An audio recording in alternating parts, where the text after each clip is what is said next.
Réunion du printemps de la Banque mondiale, séance de travail entre le ministre de l'Emploi et de la Protection sociale, Maître Adama Camara, et la responsable du programme de développement humain à la Banque mondiale, Heba El Gascar. Elle a en charge la coordination des projets et des travaux d'analyse dans les domaines de la protection sociale, de l'emploi, de l'éducation et de la santé. Au centre de leurs échanges, le projet OURI, un projet d'identification communautaire cher à la Banque mondiale, projet confié au ministère de l'Emploi et de la Protection sociale pour sa mise en œuvre en Côte d'Ivoire. À la demande du président de la République, nous avons opté pour un système d'identification au niveau de la couverture maladie universelle de dernière génération, l'enrôlement biométrique. Et la Banque mondiale a été fortement séduite par ce système d'enrôlement, un système antifraude. Nous travaillons sur ce sujet-là avec toutes les perspectives d'utilisation qui pourraient être faites des données biométriques.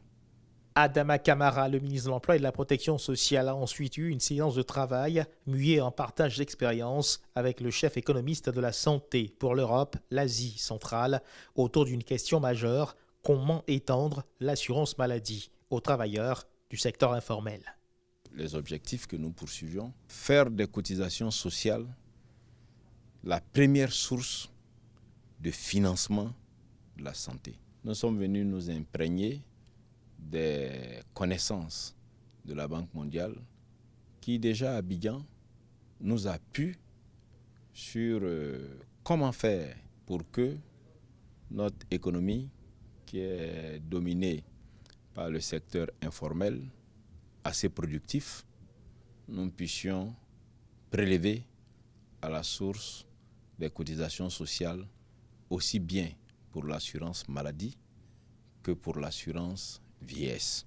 La Banque mondiale non seulement nous soutient, mais va nous appuyer en termes d'expertise pour que ce chantier important que nous avons commencé à Bassam devienne une réalité. Cette rencontre du ministre de l'Emploi et de la Protection sociale, Adama Camara, ici à la Banque mondiale, avec les spécialistes sur l'extension de la couverture maladie universelle aux travailleurs du secteur informel, vient ainsi clore la série de rencontres initiées par le ministre dans le cadre des réunions du printemps de la Banque mondiale et du Fonds monétaire international.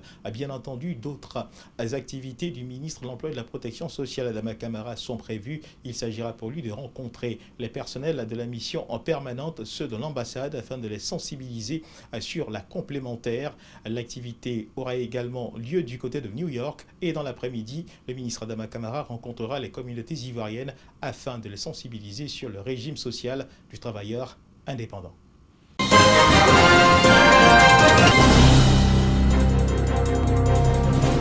L'amélioration des sols pour un cacao durable, sujet au cœur du 4e forum sur la filière. Il s'agit d'augmenter la production du cacao par des solutions intégrées de gestion de la fertilité des sols à travers le programme Coco Soils, une initiative de l'Institut international d'agriculture tropicale pour partager les expériences en vue d'un partenariat plus fort entre les principaux acteurs. On vient partager les différentes expériences des chercheurs des autres pays, aussi bien les chercheurs nationaux, comme je disais le CNRA, et puis les chercheurs aussi des autres pays, de l'IETA, et puis d'autres partenaires techniques qui nous accompagnent pour développer des techniques innovantes qui permettent donc d'améliorer la production de cacao.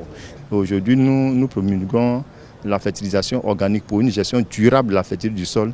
Il faut faire la fertilisation organique, mais utiliser soit du compost ou bien du fumier pour pouvoir réellement restaurer la fertilité du sol. Donc avec le projet Coco Sol, il y a plusieurs pratiques qui sont adoptées, mais nous espérons bien qu'avec les résultats qui adviennent, on aura les résultats concluants pour faire une meilleure diffusion auprès des producteurs. Lancé en 2018, le projet Coco Soils, le fruit d'un partenariat public-privé. Ce forum qu'il convoque en terre d'Eburnie est la 4e rencontre sur ce sujet, après celle tenue au Ghana, au Cameroun et au Nigeria.